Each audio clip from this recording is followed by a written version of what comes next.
Hi, this is Steve O'Mooney, and you're listening to another production of the Four Eyed Radio Network at foureyeradio.com. Hey everybody, what's happening? Welcome back to another week of Appropriately Inappropriate. How you guys doing?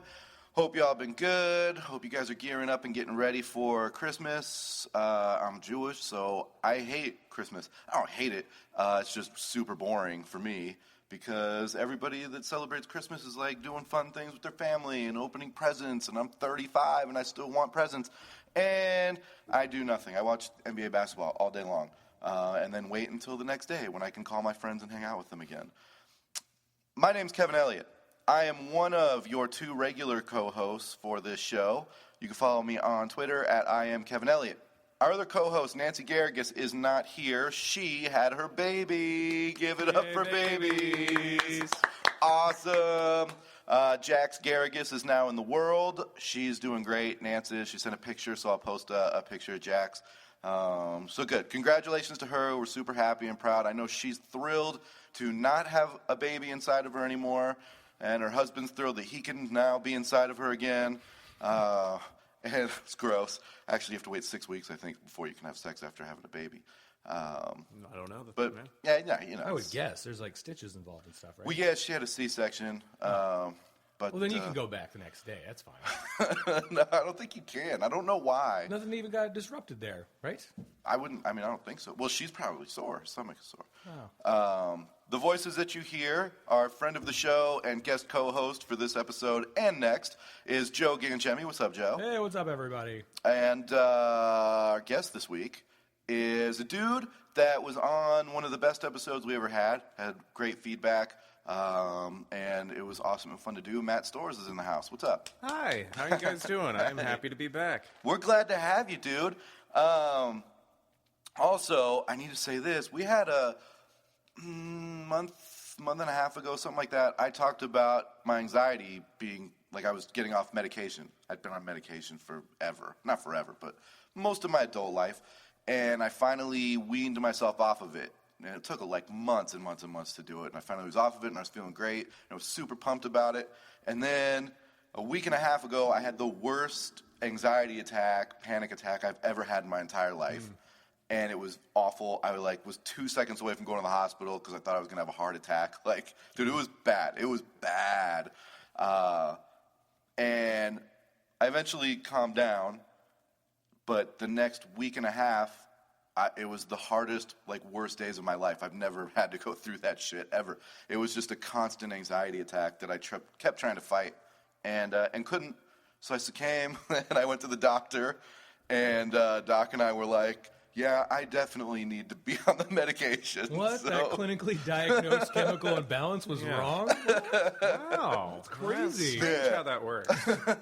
So I'm back on the meds. meds. You knew more than the doctors. I would have thought that. Yeah, right. Are there any herbal remedies that you could have tried, or maybe some teas? I hear meditation's nice. I do too. No, I actually hear all that stuff works, but I'm mentally not strong enough to do it. So, but I'm back on the medication. Literally, I've been on it for 2 days. And I feel perfectly fine, like the best I felt in a long time. So, just give it up for pills, everybody. Give it up for prescription medication, ladies and gentlemen. But check this out, guys. I didn't know this. My doctor told me that you can haggle with pharmacies on the price of your medication. Did you know that? No.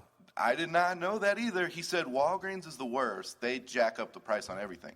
He said Costco's the best. That they're just, for whatever reason, it's super inexpensive. Because you're buying in bulk. You buy They offset. It's Yeah. the same. He said what you do is call Costco and just their pharmacy and say, hey, how much are 30 pills of whatever your prescription is? And they'll tell you. Just be like, oh, it's $15. And then you go to your other whatever pharmacy. I go to Walgreens, and let's say it's $45. You'd be like, well, Costco actually has the same amount of pills for $15. And they'll be like, oh, okay, we'll give it to you for $15 because they don't want you to leave. Yeah. Like a car dealership. Pretty cool, dude. That is nice. Yeah. So I'm starting to do it everywhere. Although, that is cool, and it is a way to save money, but the idea of haggling on the price of medication is a little sketchy to me. It's like, well, I don't want to have to, Okay, it is sketchy, but listen. play it by loose. My doc said there were these old people that needed a prescription for her husband. He wasn't dying, but he was sick and needed a prescription. And at Costco, it was $30. But they went to Walgreens, and Walgreens charged them $500. Jesus. And they didn't know. They called the doctor, and he was like, return it now and go to Costco and get it for $30. Like, you got to be kidding me. And Walgreens, with a smile, was like, yeah, $500. Pay it, or you don't get the medicine. On your way back from Costco, throw a brick through Walgreens. Yes. A discount tire. Like the commercial, the old lady. Yeah. All right, whatever. I'm good with references. Not today. I'm good with commercials from the 80s. You know, great commercial. It was. Yeah. Anything, Sales went through the roof. And it ran for years. It's still on occasionally. Nice. Yeah. Well, that's an investment in a commercial. You get a good commercial. You run that for 20 years. Dude, that lady's been dead for 15. She still gets residual checks. Yep. That's the estate that gets the residual checks. Thanks, so, do you guys promote anything you want to off the top? I'm doing the pep rally show about Risk in January at some time. I don't know why that's doing that. And I'm doing a show in Prescott, Arizona on the 9th of January. And other than that, I'm just going to be doing whatever else is around town. I don't know. Yeah, and I'm doing the Storrs Objection on December 26th at 10:30 p.m. at Space 55. Our topic this month is holiday, so that should be a lot of fun. And then, let's see, pep rally every Thursday. Well, like starting up again in January with Risk. And then, let's see, out in February, we have the pep rally yesteryear, which is our best of show. That's going to be on February 25th at Valley Bar. And let's see, what else? I'm probably doing other things. I don't know. They come up last minute. Yeah. Joe, Jesus, my mic is really loud. You're doing the Risk show, right? Yes. Have you talked to Matt about what you have in store? No. Okay. I don't know if I really have much in store yet. Although Chris Santini's been talking a whole lot of shit about his Risk game. I kind of was thinking maybe just challenge him. And while the show's going on, actually, we have a battle. Interesting that you should mention that. We do sacrifices at the beginning of every pep rally, and I don't want to spoil it. But the sacrifice for the Risk show is we are going to have people on stage the whole night playing a game of Risk. I will destroy them all. And we'll just check in with you periodically and get you set up. It'll be fun. Better check in a lot because those games are going to go fast if I'm on that stage. I'm telling you. I don't want to give away my strategy, but I have a foolproof strategy that works almost every time. Yeah. So, it's called Australia. You get Australia, you get the game almost every time. Why not Russia? It's huge. Because Russia's a lot harder to hold. Yeah. I've never played. There's only one port that can allow you to get to Australia. So if you can lock down that one, you have your country. I'm giving away too much. Yeah, okay, you're right. I don't want Santini too much to hear strategy. We played. Have you played this game, Matt? What's it called? God damn it, Killing Queen. Killer Queen. Killer Queen? No, I haven't. There's only like 3 of those in the country. Really? Yeah, it's there's a new barcade called The Grid. Okay. And they have this game Killer Queen that's like it's kind of like Joust. It's like an old 8-bit game, but it's 5-on-5. So like 5 people are at one arcade machine, 5 people are on the other one, and they're in teams and they go at each other. It's a really good game. If you get a chance, addicting, dude. It's fun. Check it out. It's a good game. I think because it goes by so fast that you're like, dude, let's load it up and do it again. Well, and there's so much going on the screen when you have 10 people all trying to do different objectives, and then everybody's yelling at each other and get the snail, and it's a fun game. But it's very hard to describe without sounding completely ridiculous. Yeah, well, that's the mark of a good game. Yep. Actually, I ran into Negative Steve Mandela today, and he said the exact same words because we happen to be talking about Killer Queen. He goes to The Grid, and he knows that one. So. Yeah. Well, The Grid, this Wednesday, free play all day? Yeah, Christmas Eve. When's Christmas? Thursday. Yeah. Not Wednesday. Thursday. Free play all day long. Thursday, free play. And I'm Jewish. I don't know when your shit is. And yeah, happy Christmas. You guys got plans? No, not really. I have a lot of plans, but none that matter. I mean, they all matter, but none that are like cool. It's all family stuff. Allie's family, my wife, her family is splintered, and my family's kind of splintered. So we usually do like 8 Christmases. Jeez, yeah. That's a lot. And then everybody's like, well, we'll just do ours on a different day, so we have some time with you. And then on Christmas Day, you're like, all right, we've already done like 7 Christmases, but all those families want to get just a little time on Christmas Day, which is annoying as shit. Yeah. Oof. Yeah, that's no good. Yeah, I'm probably going to get some Chinese food. Are you? Yeah, that's, Asian fusion.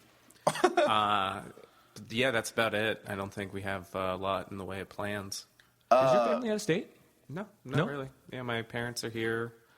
My brothers are here, yeah. Just not big celebrators of... No, not really. I mean, we used to be, but we just don't do it too much anymore. We're adults now, and we don't need these petty festivities. How old are your siblings? My oldest brother is, let's see, he's 37. He's about to be 38. I think his birthday's probably tomorrow. And let's see, my other brother is about 34, I think. Yeah, that sounds right. So 3 boys. Yeah, 3 boys. That's a cool family. Yeah, that is cool. Yeah, you guys close? For the most part, yeah. You know, we, it comes and goes overall, but yeah, for the most part, we're pretty close. That's fun, man. I always wanted a sibling. Like, I mean, I have my sister, but 11 years older than me, dude. We have nothing in common. I always wanted a brother to, like, just play with or anything. Like, I had friends. I actually grew up in a cool neighborhood where there was just a lot of kids my age, so we played all the time. And those were the good old days when you just left your house. You didn't even tell your parents you were leaving. Yeah. You just left. And then you came back, and they were like, oh, how was your day? You know? Now it's definitely, you can't do that shit anymore. Yeah, microchip your kids. Yeah, right? But I did always want, like, a brother to fuck around with and do stuff with. Joe, you have a sister. That's it? Yeah, but she's my stepsister, and I didn't have her around until I was in, like, 8th grade. So that's weird. Most of my childhood, it was just me and my mom, and we moved around a ton. So I didn't have even, like, friends, because we would be like, oh, you make a friend, and then we're going to move. And no siblings. So I learned to play with the couch and stuff like that. I learned to play with myself real young. Yeah, that's a good skill to carry with you through your life. Yeah. What was it like growing up? You're the youngest, right? Yeah. What was that like? It was good. Picked on a lot. I was kind of a weird child. But basically, by the time I was, a teenager, it was just constant hand-me-downs, and like my parents had like more or less given up in terms of like, we've done this twice before. You're gonna be fine. Like, for instance, I got a concussion while playing football in high school, and the trainer's like, yeah, you got to take him to the hospital. He's got to get an evaluation. Instead of doing that, and despite the fact that my right eye was like kind of cloudy, they're like, oh, don't worry, you'll just sleep it off. It'll be fine. And I'm like, looking back on that, I'm like, that's a problem. They're like, yeah, but both your brothers, my oldest brother played football all through high school and a little bit afterwards. And then my other brother was a boxer. So they're like, yeah, we know. Dog? Well, no, yeah. And the sport of boxing, fisticuffs, if you will. And well, some families are like, oh, and our other son, Rover. Yeah, it's exactly. like, dude, that's the family dog. He's gonna be dead in like 7 years. Well, Sorry. No, it's all good. But yeah, so they're like, yeah, we know how to deal with concussions. We know that the doctor, all they were going to say is just watch him while he sleeps tonight. So, we just checked on you periodically, make sure you were still breathing. And I'm like, still would have felt more comfortable going to a doctor. Yeah. Wow, man. What did you guys get into trouble, like you and your brothers? I was pretty lame as a kid. I was let's see, instead of getting in trouble, by the time I was any age to get in trouble, we already had a Super Nintendo. So it was just like, I'm gonna this seems good. I think this will work well for me. And but yeah, I mean, my brother's a little bit of trouble here and there, but nothing too major. I wouldn't think. But then again, everybody keeps some secrets. Did like of the 3, who's the worst child? Not the worst, no, but yeah, like the black sheep, problem child. My middle brother definitely is. Yeah? Yeah. What kind of, like, Because I got suspended when I was in school. Nothing major, but I got suspended because it was just fun and funny to mess around, and eventually you take it too far. Did that ever happen in your household with anybody? Oh, yeah. I mean, my middle brother, he's a boxer, so he's getting suspended. Oh, fights and stuff? Yeah, fights and stuff. And let's see. But yeah, I mean, no major suspensions or anything on my end. I had a bully who pissed on my hat one time. Oh no! What? Yeah, and put it back on my head. But then what happened, dude? Don't just graze over. What the fuck? Well, he was a poorly adjusted child, and so I don't know why we were waiting in line, and then he like stole my hat. I had like a Wake Forest hat as a white hat. It wasn't white for long, but he took it to the back in the Tim Duncan days. Yeah, Tim Duncan days. Randolph Childress, Tim Duncan. I know. Oh yeah. And so I took it to the bathroom, pissed on it, and I was like chasing after him, like, "What are you doing?" Didn't realize it. Then he put it back on my head, and I think I have repressed the rest of the memories after that. May have gotten into a fight. I don't know. I like to think that I did. Everything went red, and Matt woke up in a pool of somebody else's blood. Yeah. And then we were great friends, actually. I started talking to him about the Power Rangers like 2 days later, and he's like, "Whoa, that's really cool." And then we started talking about Spawn, and we ended up hanging out. His dad ended up being a music producer, which basically meant he was not a music producer. He just hung out with young women and promised them. He had very good like sound equipment and stuff in his house.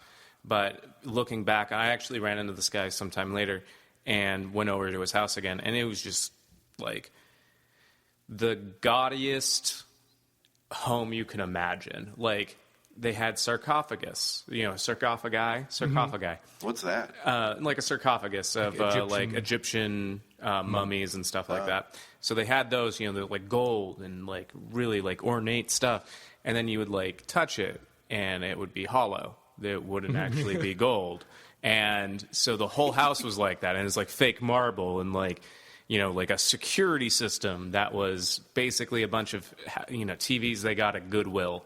And they are hooked up to one security camera.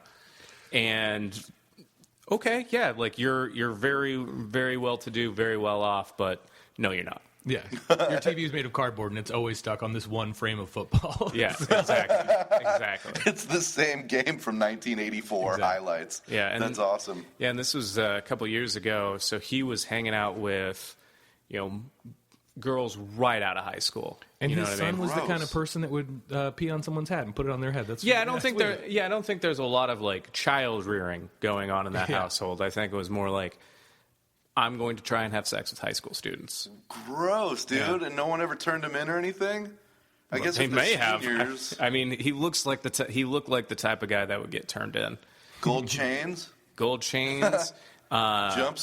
No, don't recall jumpsuits, blazers, and different a mullet that was bleach blonde, like halfway down. Like, so once it hit his shoulders, it was blonde, but on top, receding hairline, and just jet black and like spray on black. This guy's awesome. Yeah, he was a cool dude. But like. I got an idea for a concept album. If you could drop me his number. Yeah. All right. Yeah, absolutely. You might need to, get some halter tops or, a dress or two, I know some ladies. Yeah, you know some ladies. Okay. Backup singers. Talk closer into your mic. Sorry about that. Sorry. Damn it. So the kid pissed? Like, he just whipped his dick out and pissed in your hat? No, he took it to the bathroom. He was at least as... Oh, yeah, I missed that part. Yeah. Sorry, I was checking levels. You know what I like, though, is you guys became friends after that. I think... I haven't been in a ton of fights, but I think almost all the fights I've been in ended in me making a friend. Yeah, right? Especially Really? young, because, like, you end up just being like, oh, yeah, okay. Yeah. You then have a shared experience. Yep. And on top of it, you see them for, like you said, all of a sudden you see them as a person, not the bully. You're like, oh, this kid probably doesn't have the best home life. Right. And you start to see them with a sympathetic eye. Interesting. My best friend David, that's how I met him. We got into a fight over a girl, and on the way home, after we got in the fight, we had to walk home in the same direction, and it was just like... So awkward. Yeah, she is kind of a bitch. Yeah, she is. It's just... You want to play Super Smash Brothers? Yeah, that sounds cool. Oh, you're into that? Yeah. I've never been in a fight before, so I wouldn't know. I guess arguments, but then you hate each other in arguments. Well, yeah. See, my thing is, once I had enough fights to where I was like, I don't know if I'm good. Well, I always black out my fights, and then I get in a lot of trouble. Well, I got in a lot of trouble multiple times, so I don't know. I probably did well. May have woken up in my own or somebody else's blood a couple times. But, wow. Whatever. It's good. It's called selective memory. It's not an issue at all. It's a defense mechanism. Yeah, it's a defense mechanism. Also, my head is really big and hard, so I would headbutt people. Oh my God! I can't imagine Matt doing any of that. Yeah, so I was a fun kid. Dude, you're the sweetest, nicest adult. And as a kid, you headbutted. That's ruthless. Even the idea of you getting a concussion in football, I'm like, somebody get Matt off that field. What are you doing? Matt should be bigger. But no, what I do typically is I will, I remember this one time I was really angry, just instantly. So I was in college and I was trying to get girls into a party for free. And I guess, this guy that was running the party didn't find them as attractive as they were, or maybe they weren't attractive. They probably weren't. But, nonetheless, they're good. They're my friends. They're good people, whatever. So I, point them out in the crowd and whatever. I think, we were trying to buy cups. We had already gotten into the party. And I point him out, and he's like, oh, yeah, them? No, they got to pay. And I'm like, oh, okay. And then I notice, I'm, just angry and instantly angry at this point. And then I look at his hat and I'm like, oh, you like Boston? That's cool. You like the Red Sox? He's like, yeah, I love Boston, man. It's so cool that you like Boston. I'm like, didn't say I like Boston. But now that you think I do, how about them? Tell me about them. And just pacified it. The guy was, at that point cool with me, whatever. And I ended up being able to convince him to give the cups to me for free. But initially I was just like, I want to fucking headbutt this guy in the face. I love that you go straight to the headbutt. Yeah, right? Oh, it's really efficient because if you're in close proximity to somebody and they upset you, you headbutt them. They can't get their hands up. They can't, Is exactly. it like soccer when you head the football, you got to use a certain part of your head so it doesn't hurt you? Yeah, you want to use your forehead crown area. Okay. I got a lot of that. Your solution to that problem was so much better than what I thought you were going to say. I thought you were going to look up, hey, nice hat, and then just take it and run to the bathroom. Pee on it and throw it back off. Hey, it's a method. It's a good method. It worked in the past. Oh, man. What college, college wasn't, for me, I think people are like, dude, college is the best 4 years of your life, whatever. But for me, it was 8 years, and it wasn't the best. I was working to be a comedian the whole time. You know what I mean? High school was the shit. But for me, was your college experience, was it fun? Was it awesome? Do you remember, I don't know, being cool and partying, cool stories from college? Yeah, I mean, I blacked out a lot in college. That's what happens when you seems get to be concussion. A consistent theme. Yeah, yeah. I should have seen a doctor. I love that. Ever since the concussion, you have been blacking out a lot. I've been blacking out a lot. If I drink too much, I don't parents are like, it's fine. Your brother's a boxer. Yeah, he's doing great.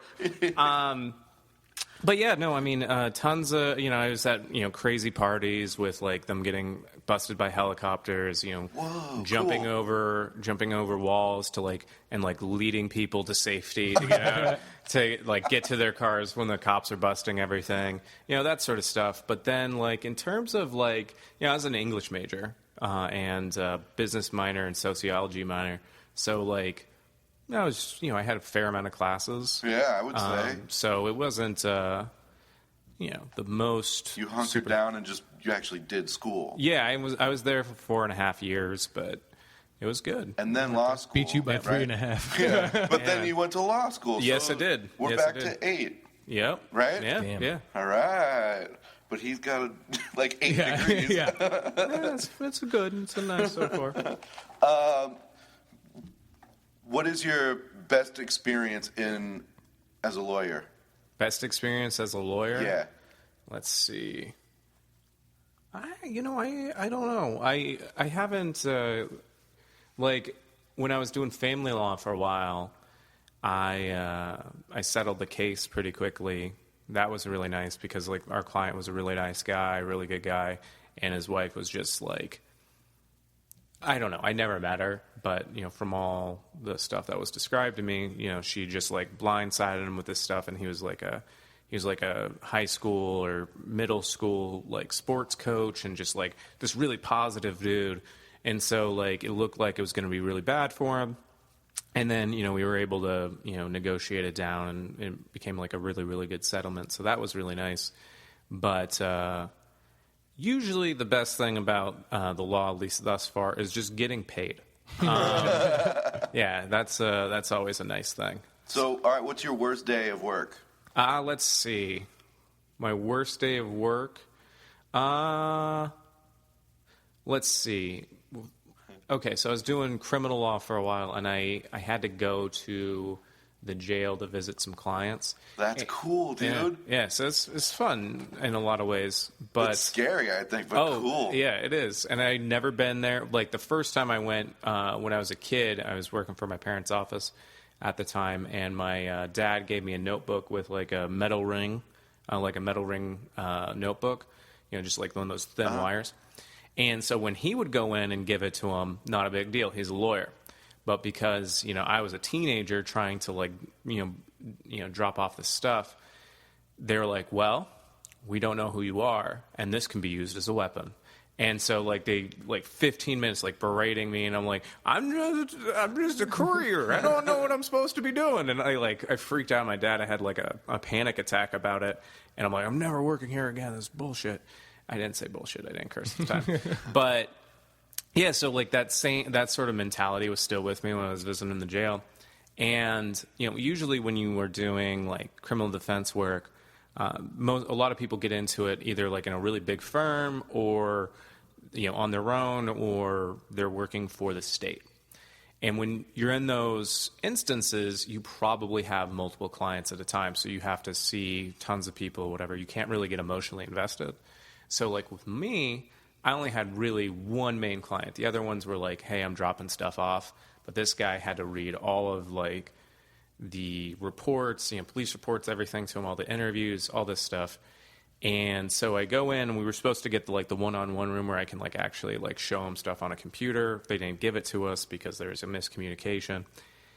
And so I'm having to read all these things to him, through, plexiglass. So cool. Yeah, it is cool. Yeah. It is, yeah. And then, taking notes as he's like, oh, no, that's not how that happened. That's not how that happened. And just, having to go through everything.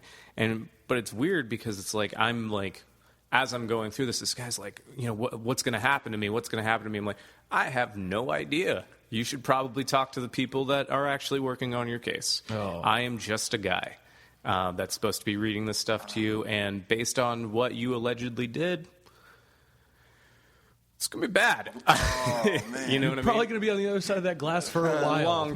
Long time. Wow. And then I finished up with him and left, but it was shift change for all the guards, so I had to wait at the elevators for 45 minutes until new guards came in. And I'm just like, all right, so am I ever going to get out of here? Should I walk down this hallway? And it was just and I just had to sit with this emotional, I just gave this guy horrible news and gave him no information about his case, made him way more concerned because now he knows what all these people are saying about him. And yeah, just sit with that and think about it for 45 minutes. Dude, can you talk about any cases that you've had? I mean, I can talk in generalities, but I can't talk about anything specifically, no. I don't know what that means. So I can say, somebody killed somebody, and our client... Have they? Have you... But he can't say, and her name was... No, oh, yeah, Right, I don't know. I don't want that.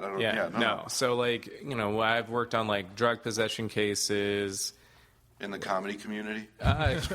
You'd be surprised. I now outsource those. Albee Law Firm is an amazing law firm. Ask for Ryan Sweeney. They're going to love that I did that. They're going to be like, oh, yeah. But, yeah, so basically, so drug possessions, I've worked on murder cases, worked on murder, like gang-related stuff. How intense is that? That's pretty intense. There's a thing, like, with my family. We were living, like, right on the cusp of, like, Phoenix and Paradise Valley, like, over by Camelback Mountain when I was a kid. And, there was, like, a string of robberies in the neighborhood. And so the joke going around was, like, oh, they're never going to rob us. And I didn't understand what it was. And it's like, oh, because Dad and Mom defend all the gangs in Phoenix. Oh, yes. And, cool. So you get, like, they're not going to touch our house. Because, like, they'll be like, oh, yeah, like, those are defense attorneys. You can't do anything. They're wrong. on our side. Yeah, you can't touch them. They won't defend you, though. So yeah, man, that was a nice dynamic, but it's a scary thing to see, what people are capable of doing. You know what I mean? Do you get scared? I don't mean to interrupt. Like, you're defending someone, and let's say you don't win the case, and they go to prison. Are they mad at you? I mean, usually the cases don't go to trial. It's usually just a process of convincing them to take a plea bargain. And, like, for instance, okay, so one thing that I was doing a lot of was, like, transcription. So there's this one case, a drug and, like, gang-related case, and I was listening to jail calls and, wiretap. Cool. Basically. And there was a lot of phone sex is what I listened to, if I'm going to be completely honest. You still have the tapes? I do not. But basically I was listening for, like, anything that was, them talking about making drug plans or, murder plans or whatever. So it was like The Wire. Yeah, similar to that. But, but the thing is, so, like, the police have already done this. The defense attorneys, they have some notes related to that, but they're usually, like, really disorganized, either intentionally or unintentionally. And so you go through and you just start trying to build a case and build your arguments, to build stuff that you can reference. And as time progresses, you get more and more and more of that stuff until you get enough mitigation stuff to where you can, file a motion saying, hey, or make a negotiation with the prosecutor saying, hey, we should settle this case. This is the stuff we have. It's going to weigh really heavily against you. It's probably not going to get our client off, but you're going to have a ton of time that you're going to have to invest to work against the stuff that we have. So then they're like, okay, so instead of 25 years to life, maybe like 10, 15 years. And then it's like, hey, this is the best offer you're going to get. We know you're probably guilty on some, like, that's the thing. Like, people will kill somebody, like, somebody else will kill someone, and the guy will be there and, like, have helped kill the person, but they'll be like, oh, yeah, I'm not guilty. And it's like, I didn't do it. I didn't stab him. It's like, yeah, but you held him. Come on, man. Come on, man. You can't, come on, you're not. But, like, that's the thing about, just the human mind in a lot of ways. It's like you just detach yourself from that guilt and from that association with something that you've done is wrong. And you really start to believe, like, yeah, in that circumstance, I was justified in what I did. Yeah. Does comedy come into play ever? Yeah. You have to have a fairly dark sense of humor and, realization in terms of being able to deal with that sort of stuff. But, in terms of, like, just, like, presenting an argument is a lot like presenting a joke. You have, the general concept of, like, this is the general idea. I want to make you laugh. These are the facts that you need. This is my setup. And then the punchline is, like, this is my conclusion. So from that perspective, it's pretty similar. Then, like, when you get up in court, obviously there's a lot of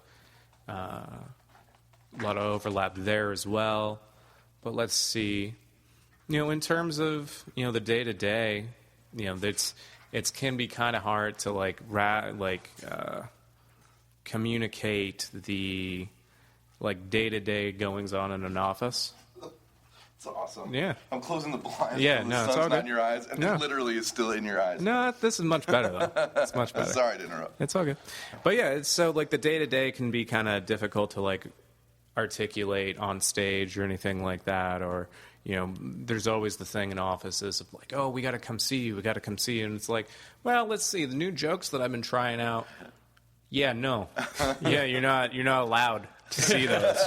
Not for a while. I mean, like, yeah, but like the other night I did so I went on a date with this Jewish girl the other day.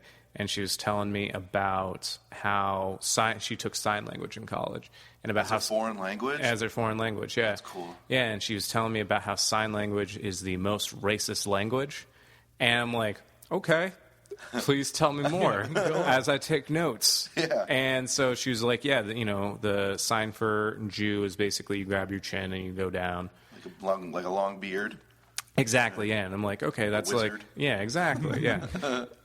And then she was like, yeah, there's a newer sign for Asian, but at the time I took it, the sign for Asian is you basically grab next to your eye and twist.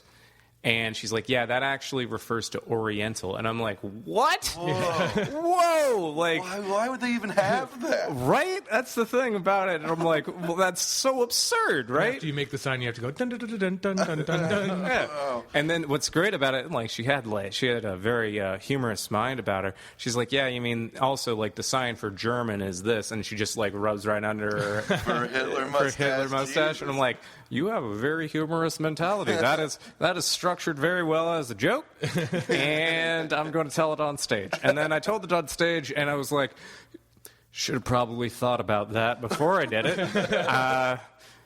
Yeah, I probably should have written that down and like thought about the ramifications of telling a joke like that. It's not like you went up in blackface or anything. No. Shit. Said we weren't going to talk about it. Yeah, what are we talking about? For anybody that doesn't know, whatever. I'm not even going to get into it. Yeah. No. It's on the internet. Yeah. Find it on our Facebook profiles. It's one of like 40 controversies that went down on Facebook this week. It seemed like Yeah. No, what other controversies happened? there was like I felt like Facebook, at least the comics in the Valley, were just like lighting themselves on fire this week. There was like all kinds of stuff. One female comic was talking about people were making inappropriate remarks about her, and then somebody was using the Divas of Comedy thing, and somebody got mad about it or something. And Yeah. I don't a lot of pay attention to passive-aggressive it. bullshit. I Yeah. don't pay attention to it, but there was a lot of it this week. Oh, wow. Yeah. I'll read it, and then I just turn it off. I hide the post, notification, I'm done. Yeah. Like, come on, guys. Yeah. Just I don't know worry how it about works yourself. in like other scenes around the country, but I feel like that is the most counterproductive thing you can do, and it seems to happen a lot here. Like, Yeah. you see it a lot. Yeah, I think that from the people that I've spoken to, I think that sort of stuff happens other places. And I think that it's it's a natural occurrence with any human beings. You know what I mean? You just get people that are, they have different perspectives or different understandings of how things should be, and conflict arises. But Well, especially in this circle, you have so many strong personalities and such strong, opinionated people that if someone doesn't see eye to eye, they're very quick to tell you why they are right. it's the old west. It's basically Yeah, what it is. and we spend so much time together Right. that eventually you're going to, I don't know, feel like you're being taken advantage of or you're not being used enough or whatever. Right. Well, you will if you're a baby girl. You need to be coddled all the time. Well, Just get over it. excuse me.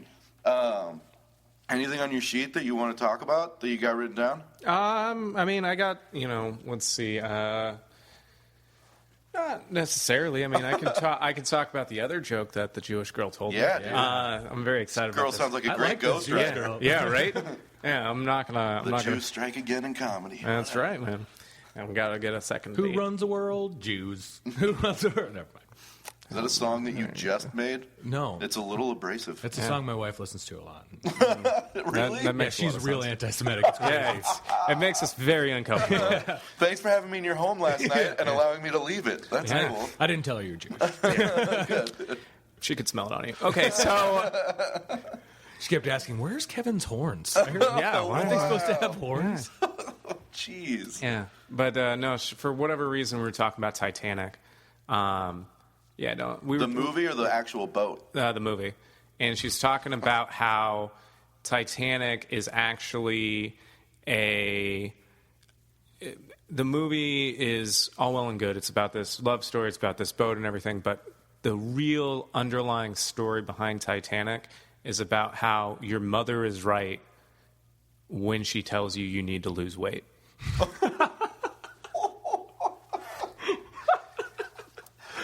That sounds like something only a Jewish girl would say. Yeah. I don't know how many moms are running around telling their daughters. Yeah, and I also tried this joke on stage. Worked better, but then I was like, this just sounds like I'm demeaning women. And but basically, I guess I haven't seen Titanic in forever, so I was going based on faith, and it sounds reasonable, so it probably happened.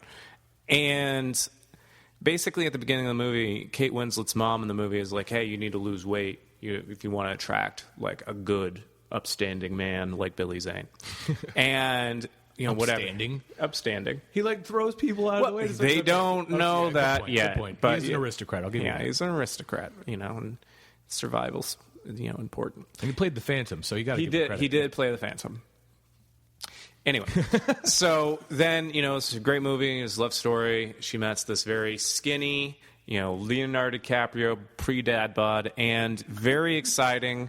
King of the world, all that. Wonderful. Boat hits an iceberg. They fall into the water, and she's saved because she's on a gigantic door.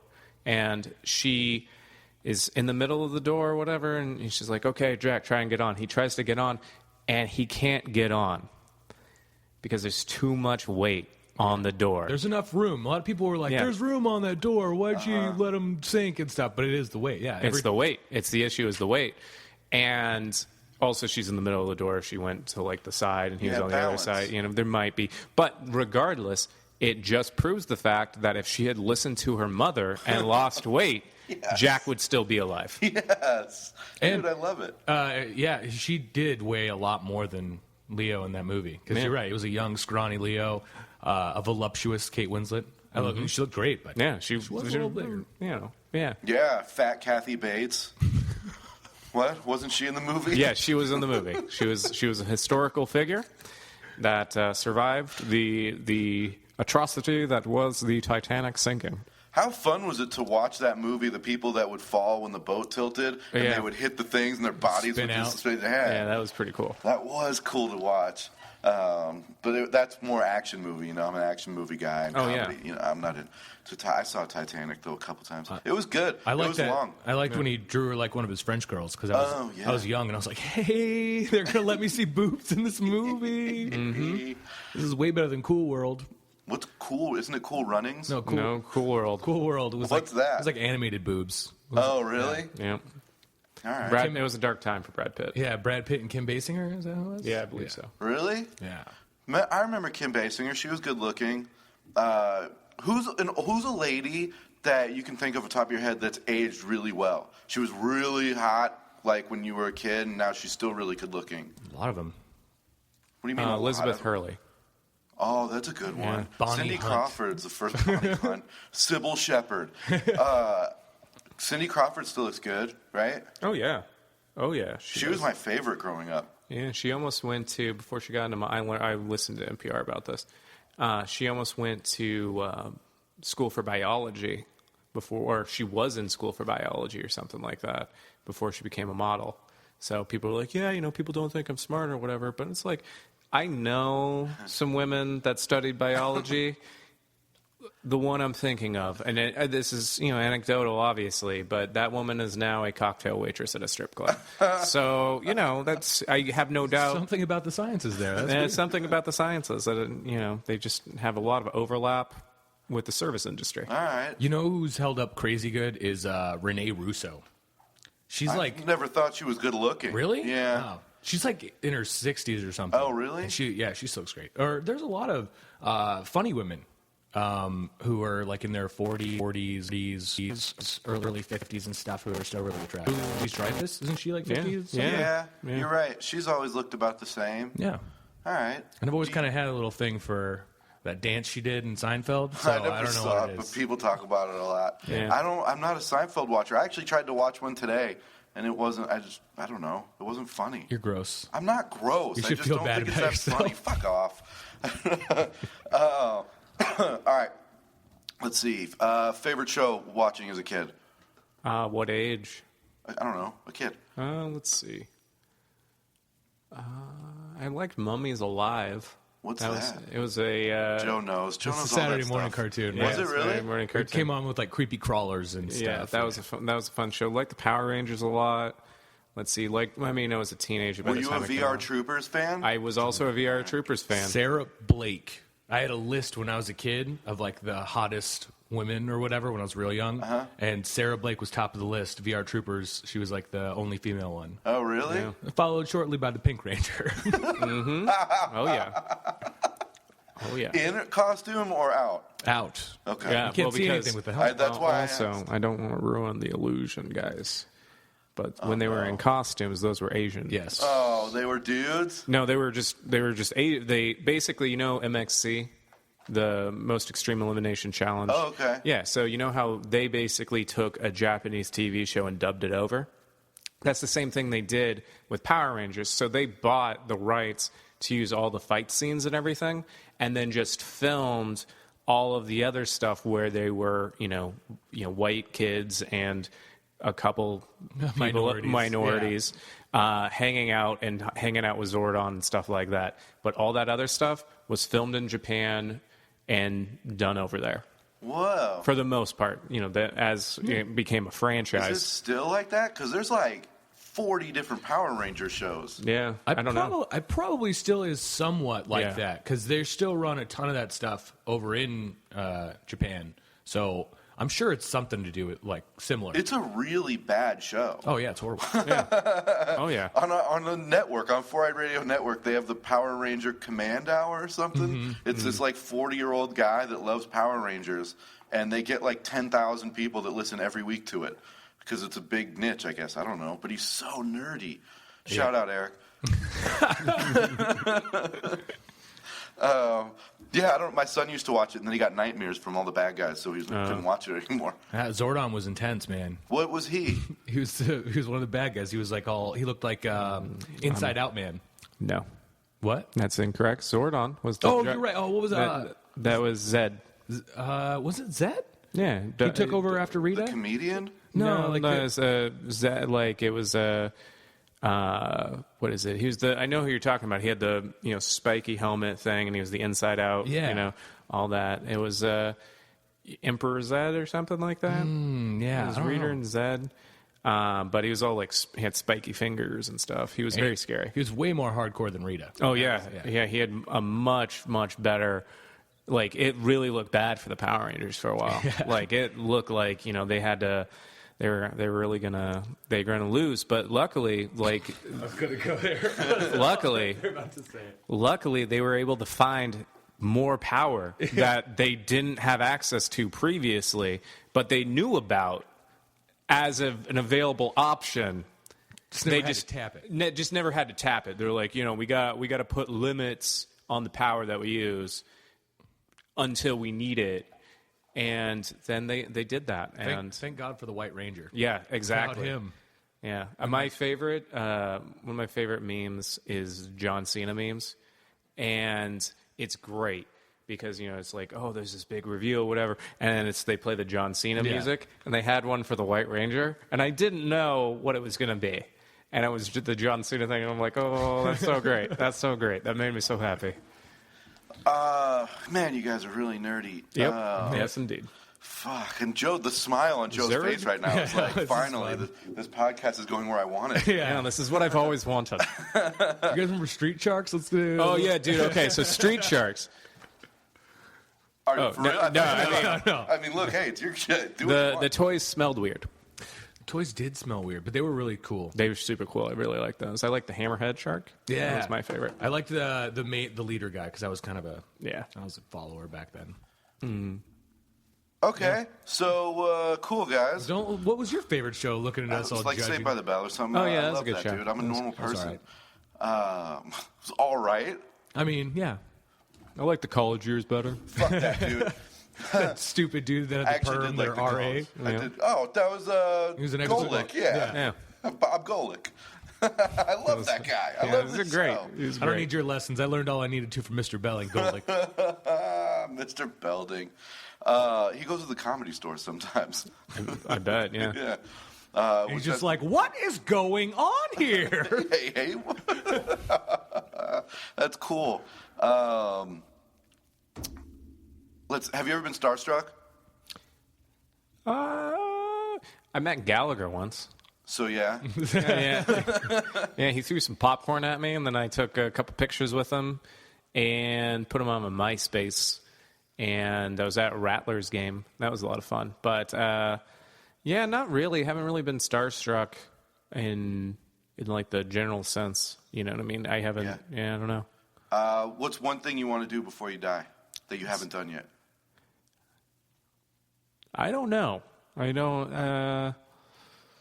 I'd like to. I'd like to probably travel to like Australia, New Zealand, and definitely Japan. I want to do more traveling before I die. Do comedy there. Exactly. Yeah, I think that my style of comedy would work very well in Australia. Yeah, especially with the sign language now too. Yeah, exactly. That's gonna. Well, it's gonna go over. Also, Australians, based on my travels so far, are excessively racist people.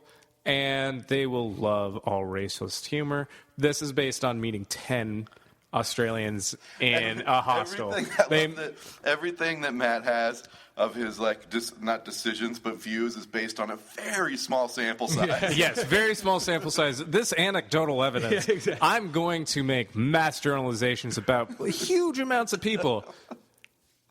Based off 5 people. I mean, one time 10 years ago. I like when you were talking about how you're like, I think this group will like racist jokes. I've been in more situations where I'm trying to size up a room and I go, better pull out the racist stuff. Yeah. I think that's happened more than any other type of material I've had to like pull out for a room. Yeah. Yeah? Like when I did that metal show, I was like, I think they're going to like the racist stuff. And yeah, sure enough, they did. Yeah. But did they like other stuff that other comics did? Well, I did that 2 nights in a row. And the first night, I just did kind of some material, and they liked it.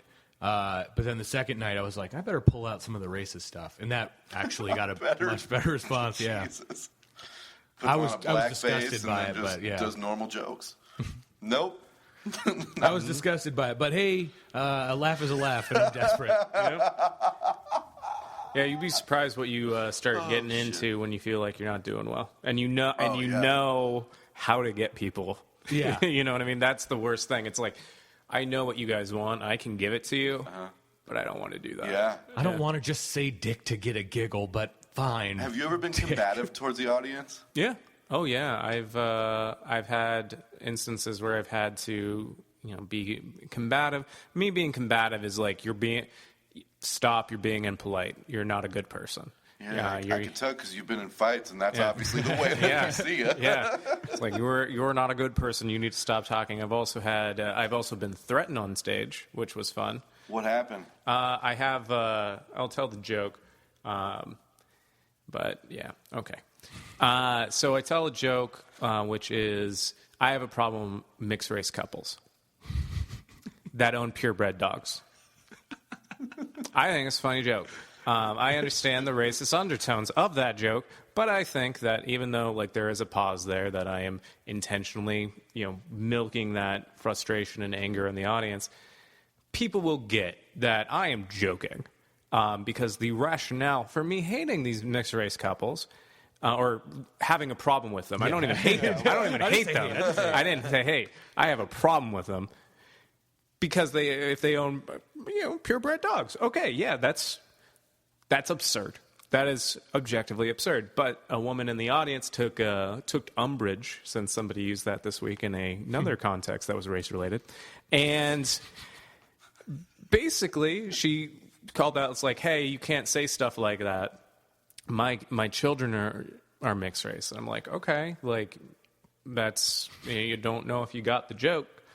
She's like, no, like you can't, like you guys are racist talking about the audience. And I'm like, okay, like what do you mean? And she's like, yeah, you can't say stuff like that, in this part of the town because people will have guns. And I'm like, what?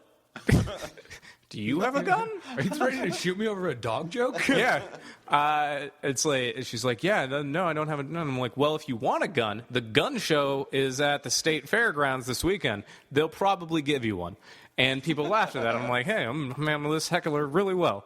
And then she kept going, and somebody in the audience like shouted her down, and it basically became like get her out of here, blah, blah, blah. And I'm like, hey, guys, I'll take care of this. I have a microphone. And I'm like, nope. I've lost control of the audience. This is great. Oh. And then, like, the lady left or whatever, and everybody's back. And I'm like, okay, I feel like we're much closer as a community now.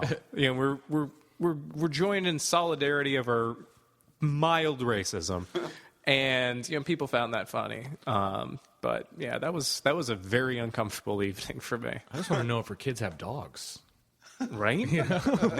What kind of dogs do you have? I'm getting mad about that. Mm-hmm. Well, Matt, looks we've reached about that time to wrap up.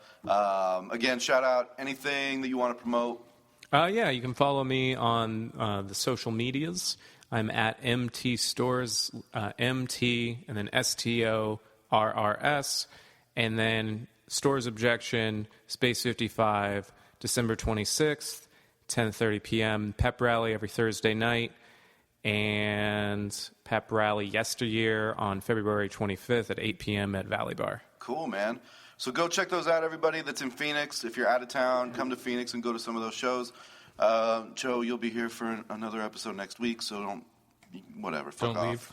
Nah. And then, guys, if you're listening to this the day it comes out, Sunday, December 20th, head over to Jack's place right next to Stand Up Scottsdale because they're doing a viewing party for the Bar Rescue episode that will be airing tonight. So we'll see how it went down. Phoenix Comedy's just going to light itself on fire. One place at a time. Watch. It's going to happen. 6 o'clock is when that starts. They're showing the original episode, and then 8 o'clock is the new episode. You just want to see the world burn. Yeah, who knows, dude. Oh, man. It'll be fun. But, Matt, thank you for coming. Absolutely, man. Thank you guys for having me. I appreciate This has been another proud production of the 4-Eyed Radio Network. You want to see more shows, go check out www.4eyeradio.com, you winkers.